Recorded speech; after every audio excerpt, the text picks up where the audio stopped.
નમસ્કાર મિત્રો, સ્વાગત છે તમારું અમારી ટચ ગુજરાતી યુટ્યુબ ચેનલના એક નવા વિડીયોમાં। તો મિત્રો, તમે પણ જો સરકારની ભરતી તૈયારી કરતા હોય તો આ ચેનલ ફટાફટ સબસ્ક્રાઈબ કરી લેજો, બેલ આઇકન પ્રેસ કરી નોટિફિકેશન ઓન કરી દેજો। આટલું કરવાથી મિત્રો તમે રોજબેરોજની સરકારની ભરતીની જે પણ અપડેટ છે તે મળતી રહેશે। તો ચાલો આપણે આજની જે અપડેટ છે તે જોઈએ। અહીં તમે સ્ક્રીન ઉપર જોઈ શકો છો।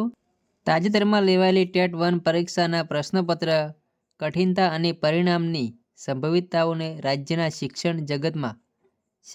શિક્ષણ જગતમાં નવી ચર્ચા જગાવી અને આશરે જે 90,000 જેટલા ઉમેદવારો આપેલી આ પરીક્ષાનું સ્તર એટલું અઘરું અને લાંબુ હતું કે માત્ર 5% ઉમેદવારો જ પાસ થાય તેવી ભીતિ સેવાઈ રહી છે। તો હવે આગળ વાત કરીશું। જો માત્ર 5,000 જેટલા ઉમેદવારો ઉત્તીર્ણ થશે તો રાજ્યની 2 પ્રાથમિક શાળાઓમાં આગામી સમયમાં ભરવાપાત્ર અંદાજે 63,000 શિક્ષકોની જગ્યાઓ ભરવાનો પ્રશ્ન વધુ ગૂંચવાશે। પ્રોફેસર લેવલના અટપટા પ્રશ્નો અને પેપરમાં રહેલી ક્ષતિઓને કારણે ઉચ્ચ લાયકાત ધરાવતા ઉમેદવારો પણ મુશ્કેલીમાં મુકાયા છે। જો આ જ સ્થિતિ રહેશે તો પ્રાથમિક શાળાઓમાં કાયમી શિક્ષકોની અછતની સમસ્યાઓ કાયમ માટે જળવાઈ રહેશે તેવી આશંકા સેવાઈ રહી છે। હવે આગળ વાત કરીશું। આ ગંભીર સ્થિતિમાં પરીક્ષાના પાસિંગ ધોરણમાં રહેલી અસમાનતાઓ મુદ્દો પણ જોર પકડી રહ્યો છે। હાલમાં જનરલ કેટેગરી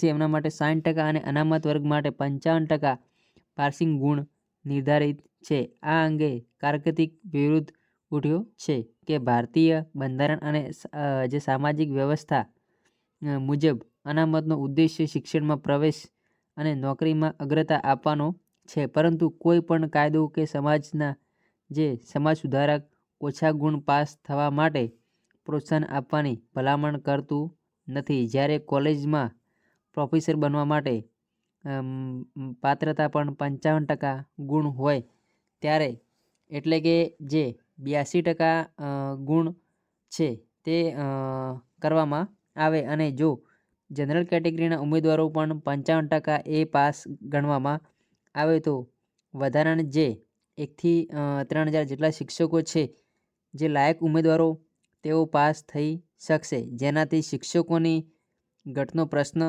તે હલ થઈ શકશે। કાર્યક્ષમતા માટે 55% ગુણ પૂરતા છે, કારણ કે તે મૂળભૂત 35%ના પાસિંગ ધોરણ કરતાં 20% વધુ છે અને પ્રોફેસર માટે પણ 55%નું ધોરણ છે તે અપનાવવામાં આવે છે। ત્યારે શિક્ષણ ખાતું આ બાબતે યોગ્ય વિચારણા કરી વ્યાજબી નિર્ણય લે તેવી ઉમેદવારો અને શિક્ષણવિદો આશા છે તે રાખી રહ્યા છે। તો વિડીયો સારો લાગ્યો તો વિડીયોને એક લાઇક અને ચેનલને સબસ્ક્રાઈબ કરવાનું ના ભૂલશો અને વિડીયો વધુમાં વધુ શેર કરશો। જય હિન્દ, જય ભારત, જય વંદે માતરમ।